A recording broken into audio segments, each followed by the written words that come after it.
नमस्कार दोस्तों, आज मैं आप सभी के समक्ष सोमवार त्रयोदशी सोम प्रदोष व्रत की कथा प्रस्तुत कर रही हूँ। आइए शुरू करते हैं। हमारे शास्त्रों में त्रयोदशी के दिन रखे जाने वाले प्रदोष व्रत का विशेष महत्व बताया गया है। सोमवार को आने वाले प्रदोष व्रत को सोम प्रदोष या चंद्र प्रदोष भी कहा जाता है। सोमवार का दिन भगवान भोलेनाथ को समर्पित होता है और त्रयोदशी के दिन प्रदोष काल में भगवान शिव और माता पार्वती की पूजा की जाती है। त्रयोदशी तथा सोमवार दोनों एक साथ आने पर इसका महत्व और भी अधिक हो जाता है। सोमवार त्रयोदशी के दिन पूरी श्रद्धा और विधि विधान से प्रदोष व्रत करने से जीवन में आ रही कठिनाइयां दूर हो जाती हैं। मनुष्य को जीवन में कभी हार का सामना नहीं करना पड़ता और उसकी सभी इच्छाएं पूरी होती हैं। स्कंद पुराण के अनुसार सूत जी कहते हैं, विदर्भ देश में सत्यरथ नाम से प्रसिद्ध एक राजा थे। धर्म पूर्वक राज्य करते हुए उनका बहुत सा समय सुखपूर्वक बीत गया। एक समय शाल्व देश के राजाओं ने विदर्भ देश पर आक्रमण कर दिया। उनके बीच भयंकर युद्ध हुआ। दोनों पक्षों की बहुत सी सेना मारी गई, परंतु अंत में विदर्भ देश के राजा भी उनके हाथों से मारे गए। विदर्भ राज की गर्भवती स्त्री दुखी होकर रात के समय राजभवन से निकलकर वन की ओर चली गई। सुबह होने पर उस रानी ने जलाशय के किनारे एक वृक्ष के नीचे एक सुंदर से पुत्र को जन्म दिया। उसके बाद वह प्यास से व्याकुल होकर जलाशय में पानी पीने गई। इतने में ही एक घड़ियाल ने आकर उसे अपना ग्रास बना लिया। वह बालक पैदा होते ही माता पिता से हीन हो गया। जब वह नवजात शिशु वृक्ष के नीचे पड़ा हुआ जोर जोर से रो रहा था, उसी समय भगवान भोलेनाथ की कृपा से वहां पर एक उमा नाम की ब्राह्मणी पहुंची। वह अपने 1 वर्ष के बालक शुचिव्रत को गोद में लिए हुए थी। वह ब्राह्मणी बहुत ही गरीब और विधवा थी। वह भीख मांगकर अपना गुजारा करती थी। उस बालक को रोते हुए देखकर उसने मन ही मन सोचा, अरे यह तो बड़ी हैरानी की बात है कि यह नवजात शिशु जिसकी अभी तक नाल भी नहीं कटी यहाँ पर पड़ा हुआ है। इसकी माता कहाँ चली गई? जब वह ब्राह्मणी सोच में डूबी हुई थी, उसी समय वहां से एक सन्यासी गुजरे। वह ऐसे जान पड़ते थे मानो साक्षात शंकर भगवान हो। उन श्रेष्ठ भिक्षु ने उस स्त्री से कहा, हे ब्राह्मणी, तुम इस बालक की रक्षा करो, इससे तुम्हें परम कल्याण की प्राप्ति होगी। इतना कहकर वह दयालु भिक्षु वहां से चले गए। उनके जाने के बाद ब्राह्मणी ने उस बालक को लेकर अपने घर की ओर प्रस्थान किया। वह ब्राह्मणी एक चक्रा नामक नगर में निवास करती थी। ब्राह्मणी ने उस बालक का अपने बेटे के समान ही पालन पोषण किया और उसका नाम धर्मगुप्त रखा। वह भिक्षा के अन्न से ही अपने पुत्र और राजकुमार दोनों को पालने लगी। एक दिन वह ब्राह्मणी उन दोनों बालकों को साथ लेकर भीख मांगती हुई देव मंदिर में चली गई। उस समय वहां पर शांडिल्य मुनि पधारे हुए थे। शांडिल्य मुनि को देखकर ब्राह्मणी ने उन्हें प्रणाम करके पूछा, हे ब्राह्मण, एक सन्यासी के कहने पर मैं इस बालक को अपने घर ले आई हूँ। अभी तक मुझे इसके कुल का पता नहीं चला, फिर भी मैं अपने पुत्र की तरह ही इसका पालन पोषण करती हूँ। आप ज्ञान के नेत्रों से देखकर मुझे बताने की कृपा करें कि यह बालक किस कुल में उत्पन्न हुआ है और इसके माता पिता कौन हैं। तब मुनिवर बोले, यह विदर्भ देश के राजा का पुत्र है। इतना कहकर शांडिल्य मुनि ने उस बालक के पिता के युद्ध में मारे जाने तथा उसकी माता के ग्रह द्वारा ग्रस्त होने का सब समाचार पूर्ण रूप से बताया। यह सुनकर ब्राह्मणी को और भी आश्चर्य हुआ।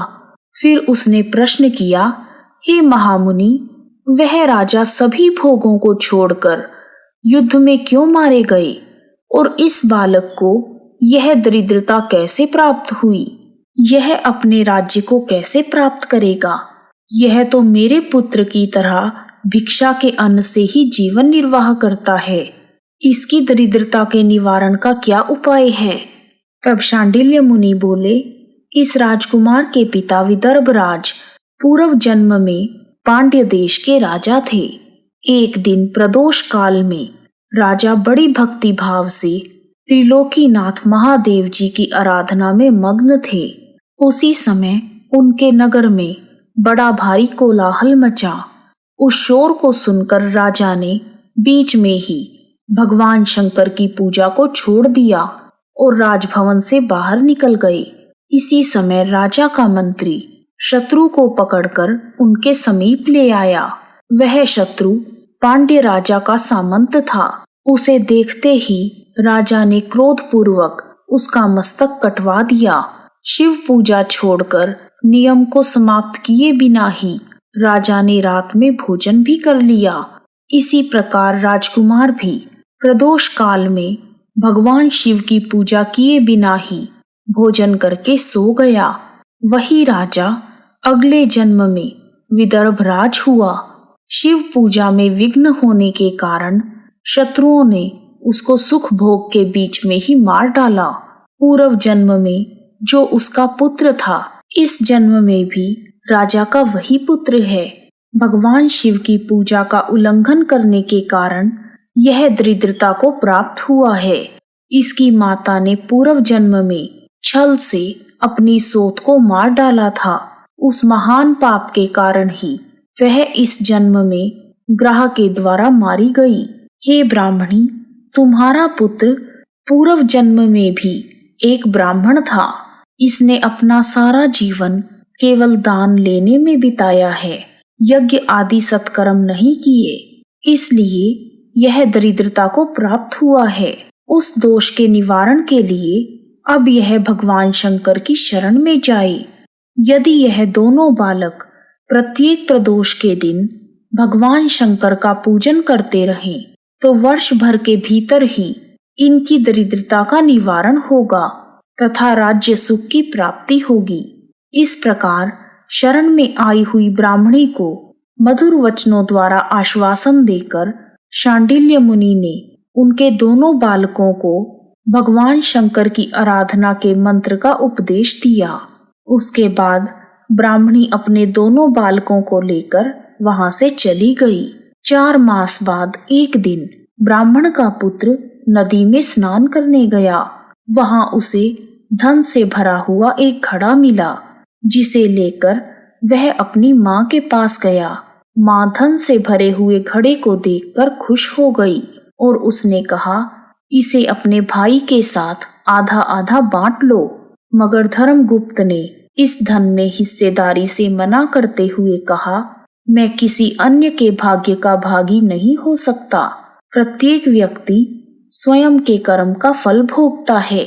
इस प्रकार प्रसन्नता पूर्वक भगवान शंकर की पूजा करते हुए उन दोनों कुमारों का 1 वर्ष व्यतीत हो गया। एक दिन ब्राह्मण का पुत्र और राजकुमार वन में भ्रमण करने गए। मार्ग में उन्होंने देखा कि अनेक गंधर्व कन्याएं आपस में खेल रही थी। ब्राह्मण कुमार वहीं पर रुक गया और राजकुमार से बोला, हमें इससे आगे नहीं जाना चाहिए। ये गंधर्व कन्याएं हैं, किसी को भी अपनी ओर आकर्षित कर सकती हैं। मगर राजकुमार निडर होकर आगे बढ़ता गया। जब मुख्य गंधर्व कन्या ने राजकुमार धर्मगुप्त को देखा तो वह उसके प्रति आकर्षित हो गई। उसने अपनी सभी सखियों को फूल चुनने के लिए भेज दिया और राजकुमार के पास आने की प्रतीक्षा करने लगी। उसे अकेला देखकर राजकुमार उसके पास गया और उससे बातचीत शुरू की। उसने बताया कि मैं विदर्भ देश का राजकुमार हूँ। मेरे माता पिता अब इस संसार में नहीं हैं और शत्रुओं ने हमारे राज्य पर कब्जा कर लिया है। कन्या ने अपना परिचय देते हुए बताया कि मैं विद्रविक नामक गंधर्व की पुत्री हूँ। मेरा नाम अंशुमति है और मैं गायन में प्रवीण हूँ। उसने यह भी कहा कि मैं आपसे विवाह करना चाहती हूँ। इतना कहकर उसने अपनी मोतियों की माला निकालकर राजकुमार को पहना दी। तब राजकुमार ने पूछा, तुम राजपाट गंवा चुके राजकुमार के साथ कैसे रह पाओगी और अपने माता पिता की अनुमति के बिना तुम मेरे साथ कैसे आ सकती हो? इस पर अंशुमति बोली, चाहे जो हो जाए मैं वही करूंगी जो मैं चाहती हूँ। तुम 2 दिन बाद प्रातःकाल यहाँ आकर मुझसे मिलना। इतना कहकर वह वहां से चली गई। राजकुमार ने वापस आकर ब्राह्मणी और उसके पुत्र को सारी बात बताई। वह दोनों बहुत खुश हुए। 2 दिन बाद राजकुमार पुनः उसी वन में गया। उसने देखा कि अंशुमति अपने पिता के साथ उसकी प्रतीक्षा कर रही है। तब गंधर्वराज ने राजकुमार से कहा, मैं कैलाशपुरी गया था। वहां शिव भगवान और माता पार्वती ने मुझे बुलाकर कहा कि धर्मगुप्त नामक राजकुमार राज्य से विहीन होकर भटक रहा है। जाओ और उसका राज्य पुनः प्राप्त करने में उसकी सहायता करो। मैं उनकी आज्ञा के अनुसार अपनी पुत्री अंशुमति का हाथ तुम्हारे हाथ में दे रहा हूँ और राज्य प्राप्त करने में मैं तुम्हारी सहायता करूँगा। मेरी पुत्री 10,000 वर्ष तक तुम्हारे साथ इस पृथ्वी पर रहेगी और जब तुम शिवलोक में आओगे तब भी वह इसी काया में तुम्हारे साथ ही रहेगी।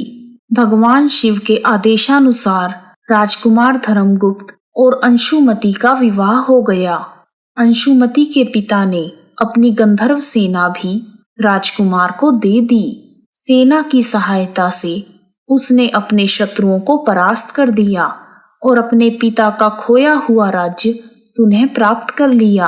अब राजकुमार धर्मगुप्त राजा बन गया।